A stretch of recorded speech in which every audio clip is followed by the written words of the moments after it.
శివ నాకు చాలా sweet and strange memories ఉన్నాయి. శివ షూటింగ్ యాక్చువల్లీ మా ఇంటి దగ్గర పద్మనాభ నగర్ దగ్గర కీసే స్కూల్లో జరిగింది. సంజీవ్ రెడ్డి నగర్ మా ఫ్రెండ్స్ ఇంటి పక్కన.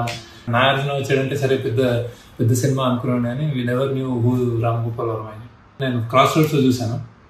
చూసిన తర్వాత ఆబ్వియస్లీ అందరిలోనే అంటే షాక్, ఆవ్, వాట్ ఎవర్ అయితే. And again Nagarjuna he redefined himself and he redefined the hero's role also. లేకపోతే అన్ని బ్లాక్ బస్టర్ 100 days 1 year అనేది అన్ని చిత్తకాయతల్లాగా పెట్టేసి పైన శివ ఒకటి ఉంటుంది అన్నమాట. అంటే I think it's never before film. And I think Shiva before after Shiva అనుకోవాలి తెలుగు సినిమా. ఎన్నిసార్లు వచ్చినా ఎలా వచ్చినా కానీ I think true classic masterpiece. Eagerly looking forward for the re release.